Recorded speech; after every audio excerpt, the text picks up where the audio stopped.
Good morning, everyone. Lovely to have you here. Lovely to be here. Great to be back. And we missed you, but we did enjoy a break. So it's important to have a break every now and then. Whilst I was on break, I was thinking a little bit about old theologian. Has anyone heard of Dietrich Bonhoeffer? Yes.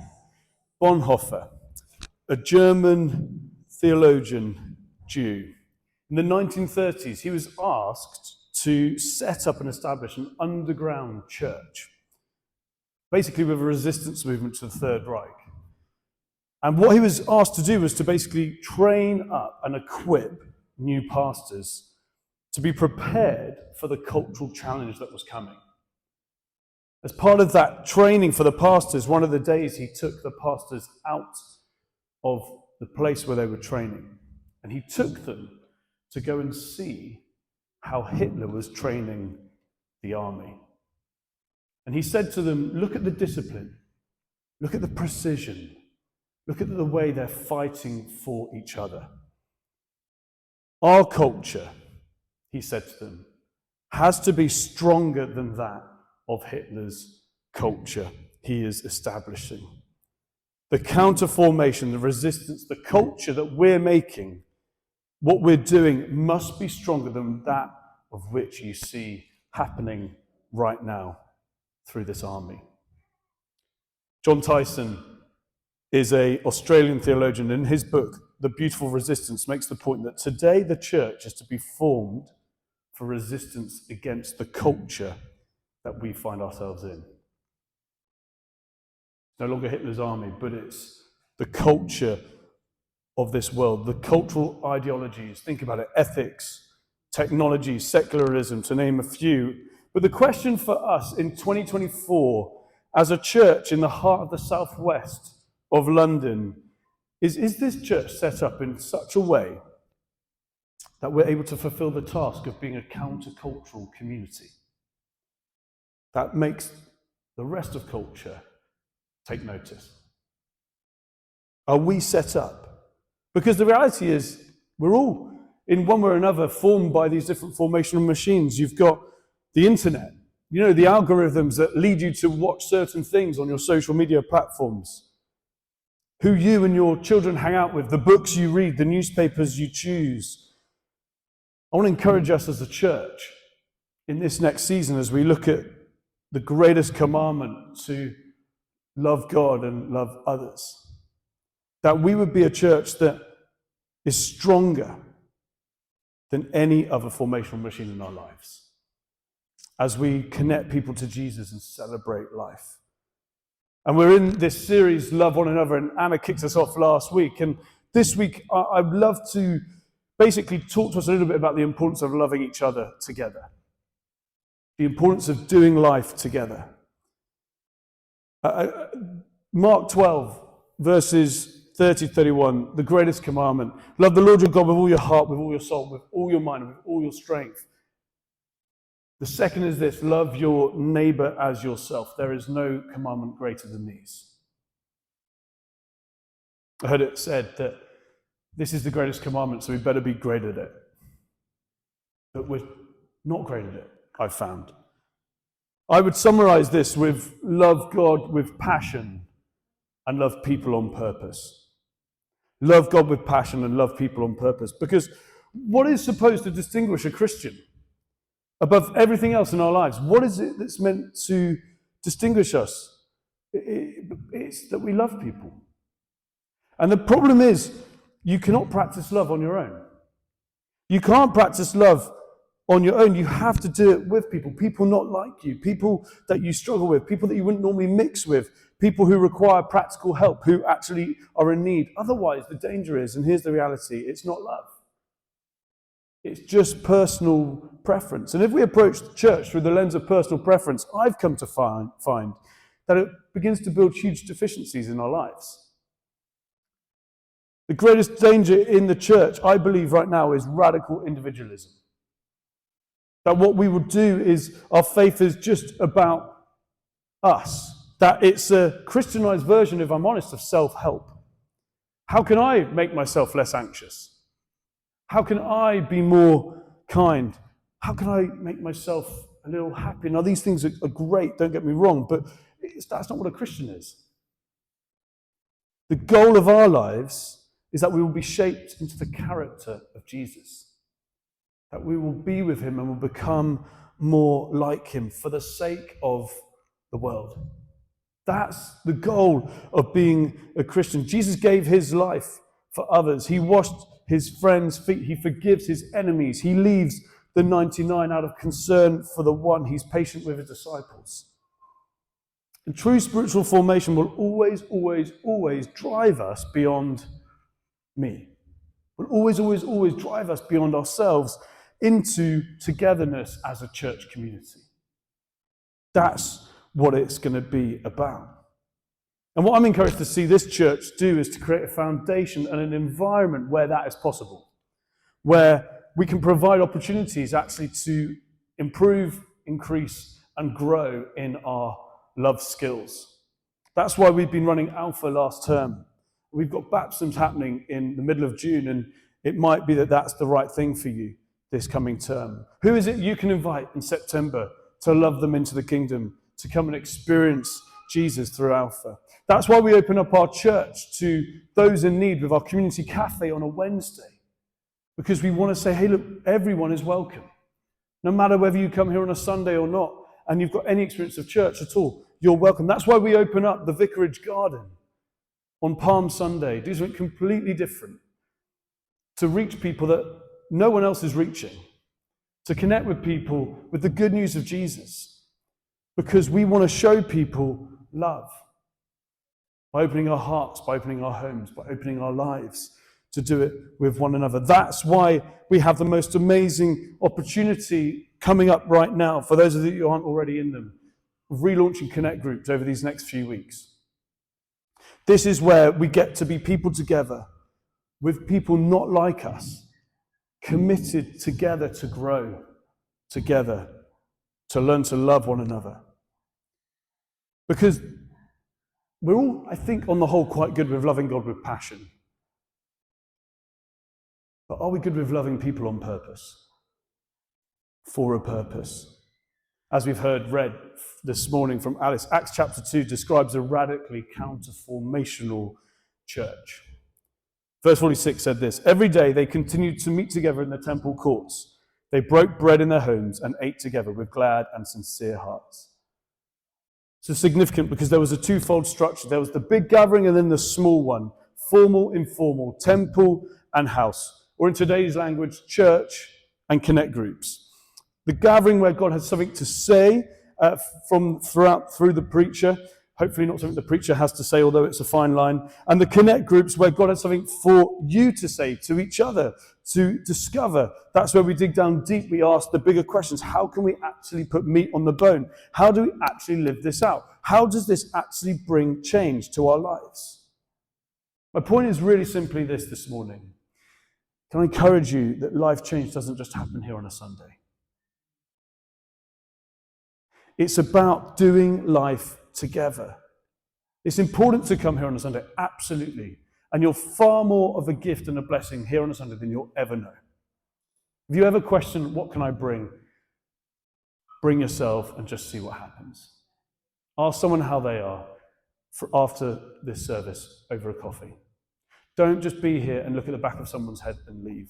That's not helpful to anyone, yourself included. I want to argue that the Acts 2 church provides a model for how to live life in community in at least 4 different ways. I'm going to speak on those briefly this morning. They are spiritual, physical, emotional, and missional. And there's a battle over all of those different areas, which you're going to dig deeper into this week in your groups. Verse 42 said, they devoted themselves to the apostles' teaching and to fellowship, to the breaking of bread and to prayer. That word devoted means steadfastly. It means they pursued this consistently, continually. They were committed to learning together for the long haul. They had a great advantage. They were being taught by Jesus' disciples, the men and the women that spent time with Jesus. They were with him. They devoted themselves to learning, praying, and celebrating together. I want to say this. God absolutely loves and sees you and knows you individually. 100%. Everyone is significant. Everyone is valued. But this walk with Jesus is not to be done alone. Ephesians 4 says, for him, the whole body, joined and held together by every supporting ligament, grows and builds itself up in love. Each part does its work. If you're in Christ, you have a part to play. You're a part of a bigger body. To steal a phrase from a United States of America campaign, we're better together. Better together. Great importance in doing relationship with one another. We're not created for this life alone. Think about it. Jesus himself is part of the Trinitarian family, Father, Son, and Holy Spirit. He himself is in relationship with himself. Verse 42, that word fellowship's interesting. Arguably the most overused and undervalued word in Christendom, in my opinion. I was grateful for the fellowship hall at university where there were lots of snacks, but I feel like fellowship gets chucked on a lot of things that we don't really know what it actually means. The Greek word for it is koinonia. It shows up 20 times in the New Testament. It's communion, it's contribution, it's sharing, it's partnership, it's connection. It's why we talk about connecting people with Jesus, because we can't do it on our own. It involves each other. It's not just for us. But it's not just connecting for the sake of it, it's connecting with a gospel goal in mind. Otherwise, we just become a huddle. But the goal is to tell people about Jesus and to talk about him. The early believers, by the way, didn't have a choice. It wasn't like you could choose the temple and not the house, the gathering and then not the home. It wasn't like, oh, that person, they don't really do the thing in the week. They just do the Sunday. It was both and. It was being gathered and it was being scattered. So many of us, it can be tempting to try and do this journey alone, and we come on a Sunday and then we do the week not feeling like we need to have community. Some of the best advice I was ever given from my uncle, actually. James, don't travel alone. Don't travel alone. You need people to watch your back. You need people to tell you truth in love. Actually, that first century community was more like welcoming a friend to experience real life with you. I want to be really honest this morning. I have a problem. I've come to terms with it. I like things being really tidy. To the point where when we've had people over for dinner and I've realized downstairs is a mess, I've been known to, within 2 minutes, clear the whole of downstairs with a Dyson vacuum cordless Hoover as people are walking down the driveway to the door, and greeted them with a Hoover. I've got a problem. I'm always going to be honest.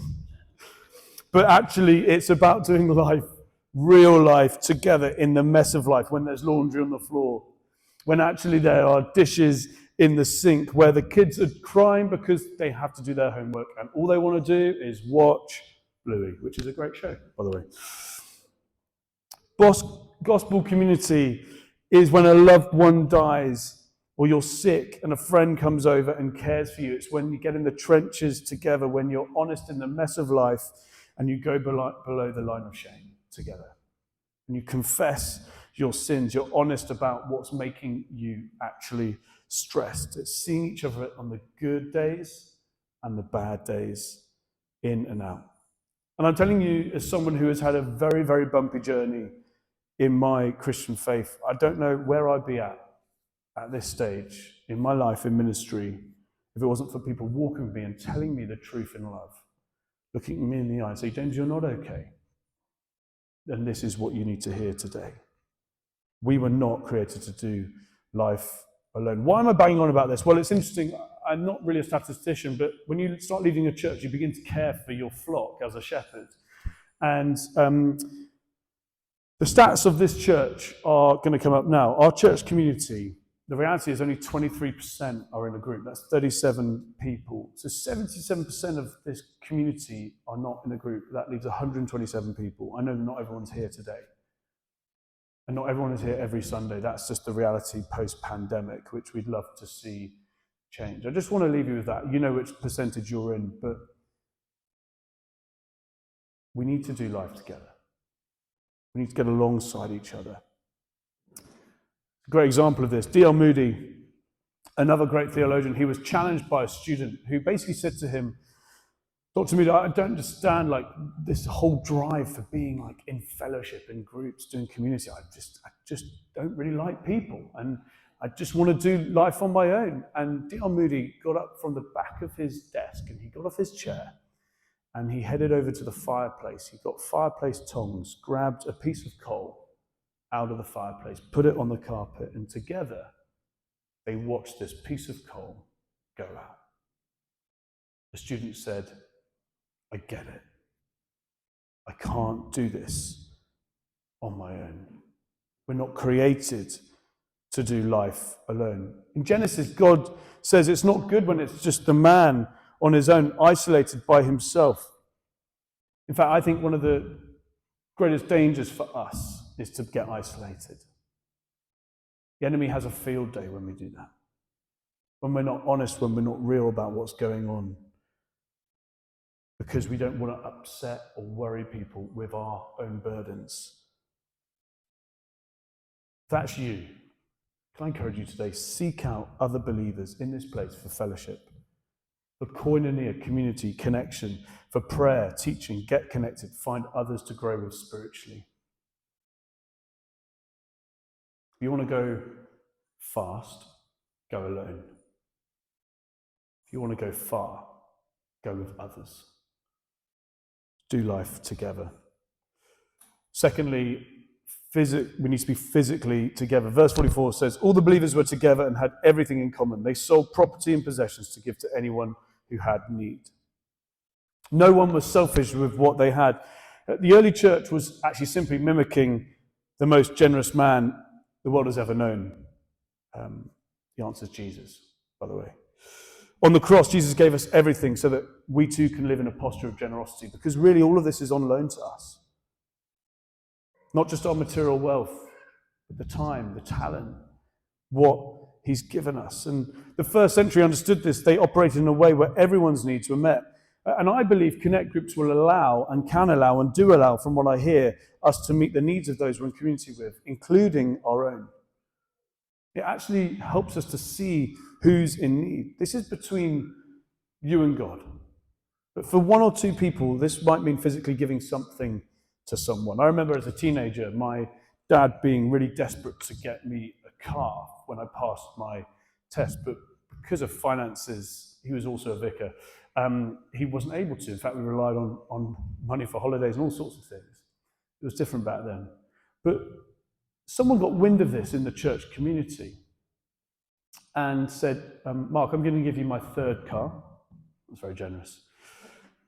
And you can gift James that car. I still miss that car. I actually don't have a photo of it. I'm now that old, and I haven't obviously treasured that possession enough, but it was a Daihatsu Sport Track. It was one of the greatest gifts I ever received. And it was for someone else, just another car gathering up dust that was probably used once or twice a year in the summer, because it was also a convertible. Yeah, I was very fortunate as a 17-year-old. But for some of you, there might be you've got some extra bedding you don't need, extra clothes that are gathering up dust in a cupboard. Maybe it actually might look like being physically present, cooking for someone, raking someone's leaves in their garden that's going through a tough time, offering to do painting. It sounds like Abby might have needed that help. Going over to someone with a meal who's in a crisis or is just exhausted, and you know it. Being physically together makes a difference. It's where we get in the trenches together. Because let's be honest, can we all admit at least one thing today together? Life is hard. I mean, can I get an amen for that? Amen. Life is hard. And if it's not hard for you today, it will be hard for you at some point in the future. And we need to be around others that know that. And when we look each other in the eye and we can be with each other in truth and love, we can do tough moments together well, in the good, the bad, and the ugly. So as well as the gathering here on a Sunday, It is so important, and it's important to have conversation, and the connection's vital, which is why we even create a 2-minute moment. Have you noticed that? After worship, before the reading, before the talk, for those that might be a bit late, we don't ever call you out. Might start doing that. We're not going to do that. Because looking at someone in the eye makes a huge difference. Talking to someone. And we want to make sure that everyone that's in this place feels known. That they have a place that they can be welcomed into. And they can talk with others around them. That's what we do as a staff team, by the way. That's our group at the moment. Rachel and I, Audrey and Eric, Lucy, Bruno, Abby, youth, and Richard's joined us, finance. We do life together. We worship, we read the Bible, we dig in, we ask the questions. It makes a difference. And it means that when you're in that environment together, you know how to love people on any given day, on any given week, and what is needed. Then emotionally, so Acts 2:46-47 says, with glad and sincere hearts, praising God and enjoying the favor of all the people. They did it joyfully. They were authentic and they were real. They honored God. Because gospel community does something in our hearts. So it gave them glad and sincere hearts by the way they were with each other and worshipping. It wasn't just for them. Do you catch it? For all the people. In other words, even people that aren't Team Jesus, aren't in your Connect group, aren't in the church, even other people began to see something. It was actually not just for the group because we think it's about us, but actually it's a much bigger story at play.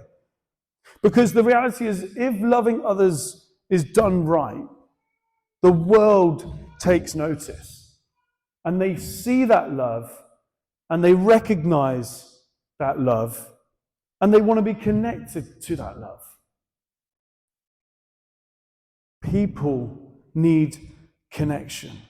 And so we're missional. In meeting together is one of the most missional things we can do. Do you know that the church, the reason the church exists is to be missional? The church of Christ was born when the Spirit lit the flame. What happened? Peter preached a message. 3,000 people came to faith. Small groups kick in. They share everything. And more people became Christians. How often? Every day. Every day. Community is linked to how we live on mission. We talk about being with Jesus, becoming like him, but it's not just for us. It's for the sake of the world. And there can be an individual aspect to that. Of course there can be, but there is also a communal aspect. When we have intimacy with Jesus together, when we become like him together, as we do the hard work of doing life together, we're then on mission together before we know it. People in the office begin to ask questions. Your neighbors begin to ask questions as you bring hope, as you bring light. I love what Francis Schaeffler says. Our relationship with each other is the criterion the world uses to judge whether our message is truthful. Christian community is the final apologetic. When we had this fantastic event on Palm Sunday, just over here, it was absolutely packed. The Lord was on the move. Conversations were flowing. People were connecting. It was a high of highs. It was an incredible moment for this community on mission. But we never really quite know what God's doing, do we, if we're honest? And it's interesting how sometimes, even in the midst of really tough moments and pain, actually you begin to see a glimpse of what the Lord is beginning to birth. That same afternoon on Palm Sunday, there was a tragic incident that happened on the Vicarage Road, just adjacent to here, Clancarty Road. It was an awful incident. And the police had to cordon off half of the road and to the point where the road was completely closed. As a result of that, and because of forensics needing to come in, families couldn't get into their homes. And some families had other families nearby, it's that kind of area, but some families didn't. And one of those families, actually, we invited in, and we were exhausted. And actually, Rachel invited them in. It wasn't me, and she's amazing. She invited them in, and I was like, oh no, where's the Dyson Hoover? They're already here. They're at the door. They're actually here. And do you know what? The dishes weren't done. There were clothes on the floor. Kids were screaming. It was an absolute mess. We were shattered. But in that moment, something was beginning to happen, I think, for this family. They don't even live on the road, but they were staying at their parents' house, who we now have a relationship with as a result of this, just by opening our door. Of course we would. It's a crisis. Everyone would do that. But even more interestingly, there was a couple that were in the community, Brightwell's community building next door, that had been involved in the incident and actually had kind of slowed down and prevented any more harm from happening. Connected with them that afternoon because of the incident, and I was wearing my dog collar. A lot of people didn't actually know I was a vicar until that day, which was interesting in itself, but that's for another day. I received a message from them, and they said, "We just want you to know we were at the garden party," they called it, in the morning. We've never felt so welcomed into an environment in our whole time here. And that's down to you guys. The way that you talk to people, the way that you connect with people, the way that you love people. We're on a mission when we gather, when we do life together. We're on a mission. Because here's the thing, and I really believe this. I don't think the world cares about the number of Bible verses we can memorize. As good as all that is, and it's important, absolutely, 100%, and I want to get better at it. But they're actually far more interested in seeing what we're like with one another. What we're like when things are going badly. When actually we're in the valley. When life's tough. I did a little bit of maths. I'm not great at maths. Jesus spent, but this is right, use a calculator. Jesus spent 12 hours a day for 3 years. This is assuming 12 hours a day for 3 years with his disciples. That would be over 13,000 hours. I think we can all admit the disciples still had quite a lot of growing to do, didn't they? But 1 hour, one time a week, I want to say this really carefully and kindly, hopefully. I just don't think it's enough to truly apprentice Jesus. To really become more like him, to really try and do this Christian walk as a community. This is a life endeavor. Jesus said, love one another, and this is how the world will know me. Actually, there's 59 one another's in the New Testament. I'm not going to go through all of them, but a few of them. Serve one another, accept one another, strengthen one another, help one another, encourage one another, care for one another, forgive one another, be devoted to one another. Be accountable to one another. Be patient with one another. Love God with passion, love others on purpose. I've actually found in my own life, it's easy to fake what's going on for 90 minutes on a Sunday.